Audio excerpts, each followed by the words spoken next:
tratado que se passa nesses últimos dias na Bolívia, é preciso, em primeiro lugar, chamar as coisas pelo nome. Não é uma crise, não é a renúncia de Evo Morales, é um golpe de Estado. Esse é o nome do que está acontecendo na Bolívia. Golpe de Estado, apesar da imprensa brasileira, como fez em 64, aliás, né, não chamou pelo nome. Hoje, a manchete do principal jornal brasileiro aqui: Evo Morales renuncia na Bolívia. Acordou meio mal-humorado, tomou café e resolveu renunciar. Nenhuma palavra na manchete, pelo menos, em relação a golpe militar.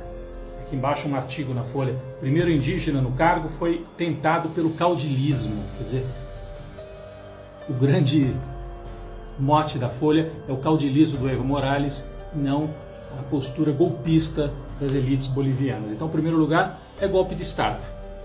Era um golpe de Estado com características diferentes, e é disso que nós vamos falar em seguida.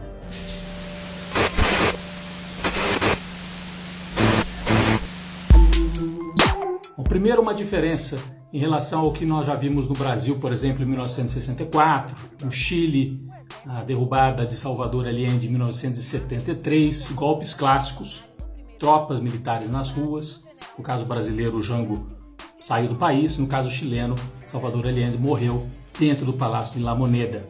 Foi um golpe chamada Operação Híbrida. O que acontece? A gente tem acompanhado o Chile e o Equador. No Chile, o governo conservador de Piñera; no Equador, o governo conservador de Lenin Moreno. Ali, a cadeia de comando, as pessoas foram para as ruas, a população nas ruas protestando, e tanto o governo chileno como o governo equatoriano jogaram as Forças Armadas e a polícia para reprimir fortemente, muitos mortos, dezenas de feridos. No caso da Bolívia foi diferente. As Forças Armadas agiram não ativamente, mas no primeiro momento por omissão, deixaram o terreno aberto para todo tipo de baderna e de violência praticada não pelas Forças Armadas, mas por grupos de bandoleiros, grupos fascistas, porque o nome é esse, que incendiaram casas. Tem a cena terrível: pegaram a prefeita ligada a Evo Morales, de uma cidade no interior da Bolívia, cortaram o cabelo, pintaram, humilharam, fizeram a prefeita se ajoelhar no chão, amarraram na árvore o diretor de uma rádio comunitária boliviana. Atos de extrema violência, sempre filmados, jogados na rede para gerar terror. Então, os aliados de Evo Morales, vários deles, foram renunciando. A situação foi ficando fora de controle, a polícia e as Forças Armadas não agiram. Evo Morales, no último momento, faz um recuo e fala: olha, então vamos seguir, a OEA está dizendo que há indícios de fraude nas eleições, vamos convocar novas eleições. Aí, nesse momento, só nesse momento, é que as Forças Armadas então entram pesadamente, porque viram que se houvesse a convocação de novas eleições, provavelmente Evo Morales ganharia de novo. Então, para evitar que o golpe terminasse com uma vitória de Evo Morales no fim, aí as Forças Armadas entraram e fizeram um pedido singelo: presidente, renuncie. Então, aliás, o Globo, o G1 colocou isso, né, no seu site. Após pedido das Forças Armadas, Evo Morales renuncia. Ele é muito gentil, né?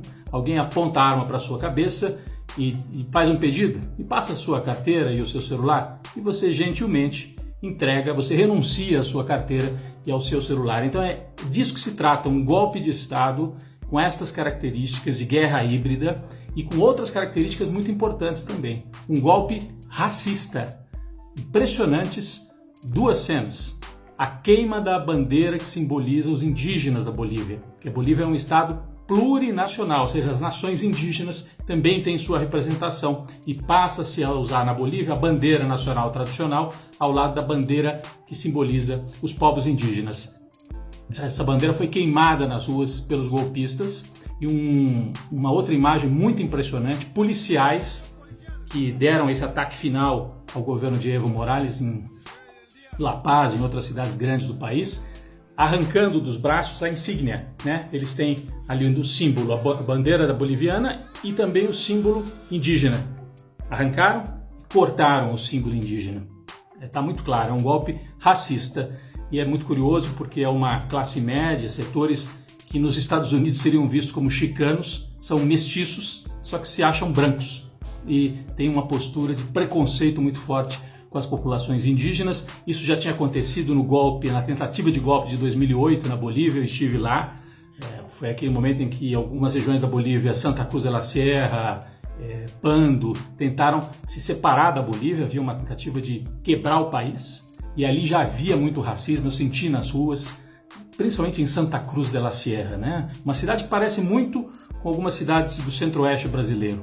Uma elite que anda nos seus carrões, muito ligada ao agronegócio, e é desta elite que provém o principal líder golpista, o Camacho. Tem esse nome, Macho, né? Camacho foi ao palácio em La Paz, levando a Bíblia e dizendo que estava expurgando do palácio os espíritos, os maus espíritos, e trazendo de volta Deus para a Bolívia. Portanto, é um golpe também, além de racista, religioso extremista. A gente pode dizer que é o primeiro golpe cristão miliciano no século XXI, com essa característica de bandos armados e de uso da religião, tanto pentecostal como católica de direita, né? Esse Camacho é um católico extremado, e esse discurso de usar a Bíblia e de colocar isso à frente da disputa política, o que faz lembrar muito a colonização da América Espanhola, da América Portuguesa também, quando se dizia que a colonização se faz com a espada e a cruz. A espada e a cruz. Não é à toa que o principal centro golpista na Bolívia se chama Santa Cruz de la Sierra.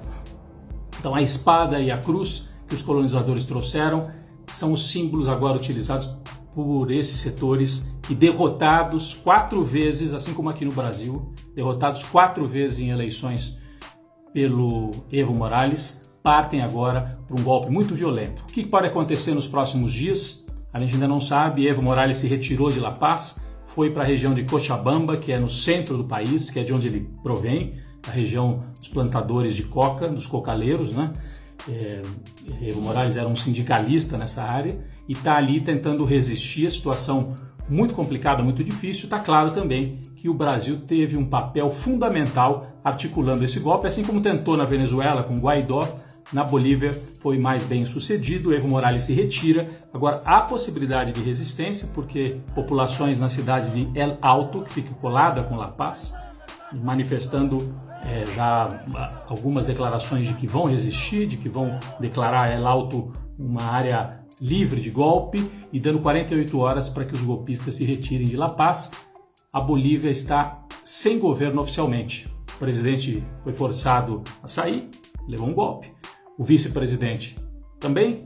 O presidente da Câmara e do Senado, que eram próximos de Evo Morales e do MAS, do partido de Evo, também saíram. Casas incendiadas, pessoas perseguidas nas ruas, um clima de extrema violência, e é um sinal muito claro de que a extrema-direita na América Latina não tem qualquer limite. Agiu assim na Bolívia, pode agir assim no Brasil e na Argentina, que acabou de eleger um governo progressista com a volta de Cristina Kirchner e de Fernandes, o presidente eleito, ao poder. Então, um quadro muito perigoso em que a violência extrema e o fundamentalismo religioso passam a andar lado a lado na disputa política, sem nenhum limite. Democracia é algo que as elites na América Latina nunca respeitaram. Cabe aos setores mais progressistas defenderem a democracia, e vai ser uma batalha dura.